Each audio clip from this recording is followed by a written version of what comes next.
Hello and welcome to another booktube video from me, Lauren, from Lauren and the Books. And today it is a book haul we have here. However, I am going to be drinking a cup of Pucker Detox, a clean fusion of organic aniseed, fennel and cardamom. I mentioned what tea I was drinking last time. I quite enjoyed doing it. I feel like maybe if I'm drinking tea, I'll let you know what I'm drinking. Pucker tea. My view on Pucker tea, they're the second best to Tea Pig's tea. These ones though, fennel I love, but some people told me they smell like fish. I don't think they smell like fish. I think they smell like nice. It's here. It's too hot at the moment. I'll drink it a bit later on. So I've got some books here that I have accumulated.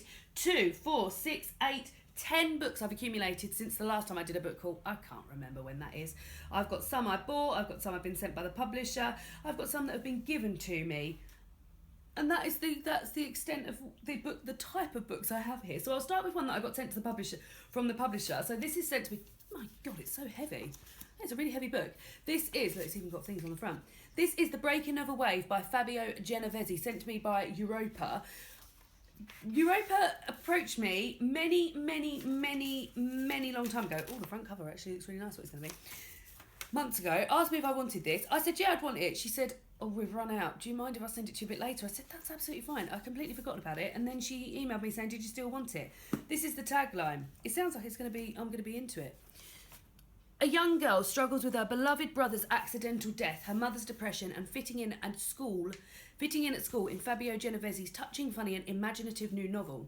13-year-old Luna lives in a small town on the coast of Tuscany. She's smart and funny. When her beloved brother drowns in a surfing accident, Luna's mother retreats into herself. At school, stricken by a loss yet determined to carry on, Luna makes a new friend and ally, the eccentric Zot, a boy from Chernobyl. Luna believes that Luca still speaks to her through a whalebone washed up on the nearby shore. Luna's fantasies clash with the lies, even the well-intentioned ones of the adult world in this touching, vibrant novel by the author of Live Bait. So yeah, I feel like this is exciting. So this is translated from Italian. I do enjoy it. I do think that Europa books are published nicely. Obviously this isn't a finished edition, but yeah, hopefully I'll get around to that at some point. Very enjoyable. I can put those bits in the bin now. The next two are also from publishers. In fact, I'll do all the publisher ones first. How's that? That is good. So the next ones I've got are sent to me by Jean, who runs the Book Break YouTube channel, which you should definitely check out. I will link down below. She went Pam Macmillan. So one of these is from Picador, one of these is from Bluebird. The first one is Unfuck Your Habitat. You're Better Than Your Mess by Rachel Hoffman. So a few years ago, I read the Marie Kondo book. What was it called? Not Spark Joy, the other one. The Art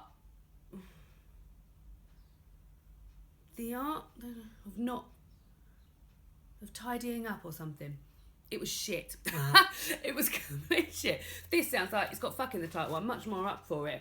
So this sounds very good. I like a little spring clean. This has come at the perfect time of year as well. Obviously, spring has sprung. It's beautiful in here, and everyone enjoys a nice spring clean. So I feel like I'm going to read this in April and then do a bit of cleaning. David's going to be delighted. What I also like about this, 20 minutes of cleaning. So it follows a 20-10 system. So you do 20 minutes of cleaning, followed by a 10-minute break. So you never do any marathon cleaning. That sounds perfect for me. Like, imagine 20 minutes of that and 10 minutes. It's going to be lovely. So I'm going to be well into that. So I'm going to read that in April and then do a bit of spring cleaning. The other one she sent me is the short story collection from Helen Oyedemi, What Is Not Yours Is Not Yours.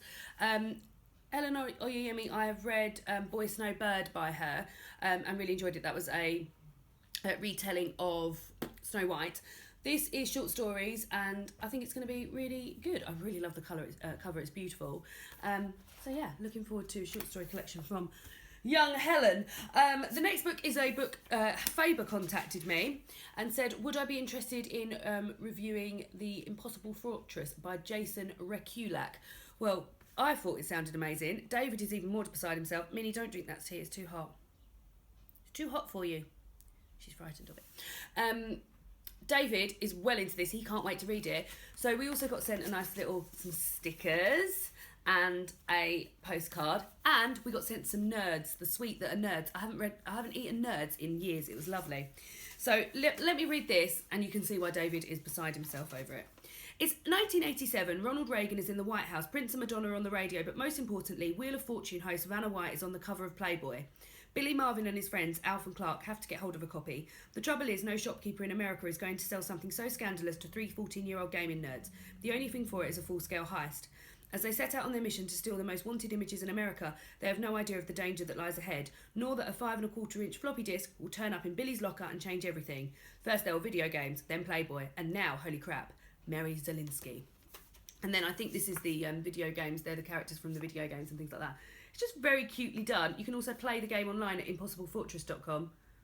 Yeah, it's just really cool. It's just very 80s. I'm looking forward to reading that. David's going to read this next. But maybe I'll read it at the same time as David. I've never done a so-called not like a buddy read with David. I guess that would be enjoyable. So the next ones are ones that I have been given to me. So Mercedes has left a mere hour and a half ago. Mercedes was sat in here and now she's gone home. So I've had Mercedes and her boyfriend stay for the weekend, which was lovely. We did some lovely things. And she'd asked me if there was any, she'd offered me up a few of her books that she was getting rid of, and did I want them? And I said yes. So the ones that she's given me are Reader, I Married Him, which is a collection of short stories which are inspired by Jane Eyre, and this is edited by Tracy Chevalier. This was doing the proper booktube rounds a couple of, maybe like this time last year. Might even have been a bit sooner, but it's got loads and loads of short stories from really famous authors: Emma Donoghue, Audrey Niffenegger, Lionel Shriver, Tessa Hadley, Linda Grant. So very much excited about this. It's got a pomegranate on the front, but I've got a feeling I've watched a few reviews and people were a bit like, I don't really know how I feel about it. I feel like I want a bit of a Jane Eyre session. Had bought Wide Sag SOC a few years ago and been wanting to read it for ever and ever and ever. Reread it. I did it for my A-levels. And Jane Eyre. And I feel like maybe I'll have like a Jane Eyre June or something. Jane Eyre June. So that's the first one Mercedes gave me. Cheers, Mercedes. The next one she gave me is Walking the Lights by Deborah Andrews. This is published by Freight. We had a quick discussion about Freight this morning. And I said that I'm yet to read a bad book that Freight have published. I really, really love them. This says here, young actor Maddie lives in the slacker life with her deadbeat boyfriend Mike. Estranged from her mother due to a violent stepdad, most of the young couple's meagre resources go on drink and drugs. But Maddie and some friends harbour hopes of putting on their own production of Shakespeare's The Tempest.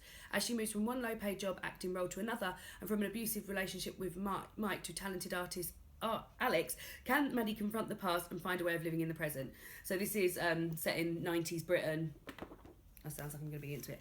And then the last one she's given me here is Delusions of Gender by Cordelia Fine. I recently listened to the audiobook of Emo O'Toole's Girls Will Be Girls, and I'm really into things on gender at the moment. I've been watching Secret Life of 4-Year-Olds on Channel 4, which is doing a lot of study on gender and stuff. I just feel very, very interested in it, and yeah, my God, that writing's going to go right down there. They're not missing a bit of page there. That's going to take me some time, so that's very exciting. And then the last three are books that I've bought. So I bought Kate Atkinson, Emotionally Weird. Mercedes, Simon and I are going to do a buddy read of this. We buddy read The Good People together as a threesome, and that was lovely. So we said, oh, let's read another, and I'm on the, Simon and I are like, bearing down on Mercedes, getting her to read some Kate Atkinson, and I hadn't read Emotionally Weird, so I thought this would be a good one. It's got a nice typewriter on the front, so we're going to read that at some point. I think maybe at the end of this month, maybe. And then the last two are two that I bought from Harbour Books in Whitstable. So we went to Whitstable yesterday, and there's an independent bookshop there called Harbour Books, which is actually mentioned in one of Sarah Moss's books, which is very exciting. And do you know what? I bought these, so obviously... I can't go somewhere without buying it. These are the Virago Modern Classic editions of Daphne du Maurier's books, and I've got four that I've read, 1, 2, 3 that I haven't read, and now these two. So normally I pay like full price for them, $8.99. They were in that independent bookshop yesterday for $3.99 each. I was delighted. So I got both of them for the price of one. So I've got The Breaking Point. Both of these are short stories, and The Birds, which are short stories. The Birds has got a film made about it, Alfred Hitchcock, which actually David and I have, and I may read that and then watch the film. So yeah, there's my Daphne du Maurier's. Oh, I just love, my heart just feels so good when I buy Daphne du Maurier's one. Really like these because these birds spell out birds. So yeah, they're the books that I've bought. Let's have a bit of this tea. Minnie's on her way over. She's been really loving me today. I feel like suspicious. Oh, that is just lovely. I'm aware I just dripped some down there. So yeah, they're the books that I bought. Let me know if you've read any of these. I think Minnie might be making her way up here, if you're lucky. I don't want to force her into anything. You coming over here, Monsty? Come on. Oh, here she is. There's the little fluffsky wuffsky. Yeah, so those are the books that I bought recently. Let me know if you've read any of these books. Bye. And I will see you all again soon for another BookTube video. Goodbye.